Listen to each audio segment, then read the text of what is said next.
Ek het dan die voorreg om volgende te gesels met Gary Boshoff, direkteur gemeenskaps- en beskermingsdienste by Stellenbosch munisipaliteit.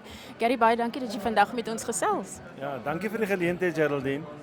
Sê vir ons 'n bietjie wat behels die werk op 'n dag-tot-dag basis by die munisipaliteit?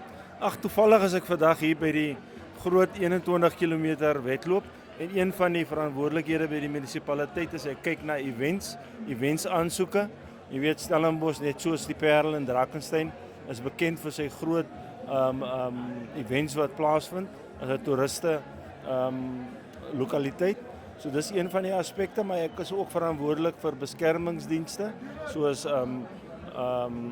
die verkeerspolisie, wetstoepassing en dan ook sport en sportaktiwiteite. So dis 'n breë veld, maar dit is van die aspekte wat ek van hou. So jy het ook agtergrond in marathons. Vertel vir ons 'n bietjie daaroor. Ja, een van die dinge wat ek gedoen het, ek was die uitvoerende bestuurder van die Comrades Marathon vir 8 jaar gewees, vanaf 2006. So van daar my belangstelling in wedlope soos hierdie. Ek het al so 'n paar gehardloop, maar nou nie so ver soos die Comrades nie. So 3 21's gedoen hier. Dit voel eintlik snaaks om hier te wees vandag en ek kan nie deelneem nie, maar my dogter hardloop. Okay, dis goed om te weet. Praat so 'n bietjie oor die samewerkende verhouding tussen die munisipaliteit, Top Events, jou sportdepartement. Ja, dis vir my 'n voorreg om Kevin Lotz wat die eienaar is van Top Events en dan tussen die munisipaliteite natuurlik as dit kom by bemarking en veral by disaster management en veiligheidsdienste is daar 'n samewerkingsooreenkoms tussen die verskillende munisipaliteite hier in die Wes-Kaap, veral in die Wynland.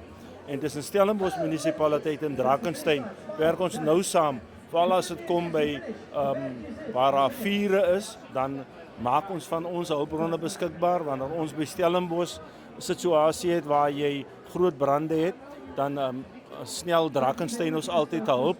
En so ook by ander aspekte as dit kom by veiligheid, wetstoepassing, het ons baie goeie samewerkingsooreenkoms.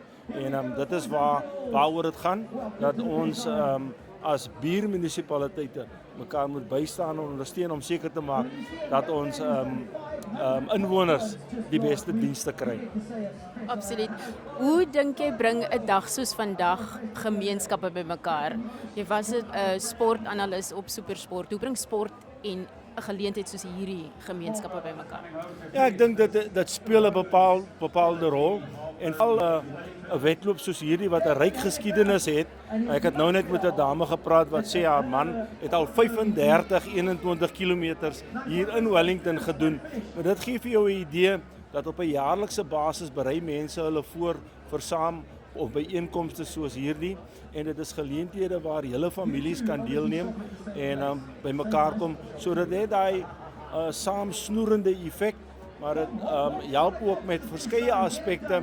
Dit help die munisipaliteit om die dienste wat hy het te toets, om te kyk hoe reageer hy wanneer daar 'n samendromming van mense is. Ek praat nou alweer uit 'n veiligheids- en 'n nood situasie oogpunt uit, maar wedlope soos hierdie is van kardinale belang om gemeenskappe bymekaar te kry en dan ook die paraatheid van plaaslike regerings te toets. Wat is die media se rol om 'n geleentheid soos vandag te gebruik om sport te gebruik of 'n geleentheid soos vandag om mense bymekaar te bring? Ja, die media, jy weet altyd dit is 'n kontroversiële aspek, maar veral waar gemeenskapsgebaseerde stasies, radiostasies, koerantjies en die speel 'n baie belangrike rol want mense wil ook maar sien dat hulle bydra wat hulle lewer tot die opbou van 'n gemeenskap, dat dit erkenning kry. Ek dink dis waar die media 'n groot rol speel en veral ook om die goeie stories te verkondig, waar die positiewe beklemtoon word. Dit beteken nie dat die media moet nie gebeurlikhede of waar dinge negatief is nie uitlig nie, maar is ook belangrik dat die media daai balans handhaaf en wanneer gemeenskapsorganisasies, wanneer munisipaliteite, wanneer raadslede goeie werk doen in die gemeenskap, dat dit gerapporteer en dat die mense bewus is daarvan. En ek dink dit stimuleer samehorigheid in 'n gemeenskap. Dit stimuleer gemeenskapslede om die bywette van die munisipaliteit te gehoorsaam sodat die regte van hulle mede-inwoners nie benadeel word nie. Ten slotte Gary, toekomsplanne en kan ons uitsien na die munisipaliteit se betrokkenheid natuurlik by toekomstige marathons? Ja, absoluut. Ek soos ek gesê het, ek is by Stellenbosch munisipaliteit, so waar ons met events organisers saamwerk, is dit belangrik dat ons die doelwitte waarvoor die event daar is ondersteun en die rol van plaaslike regering is belangrik daarin en dit is hoekom wedlope soos hierdie en ander toerisme georiënteerde gebeurlikhede belangrik is en dat daar samewerking is tussen regering, gemeenskapsgebaseerde organisasies en natuurlik die inwoners in die algemeen. Ek sê vir baie dankie. Dankie dat jy met ons gesels het en ook baie sterkte vir die pad vorentoe. Baie dankie vir die geleentheid, dit was 'n plesier.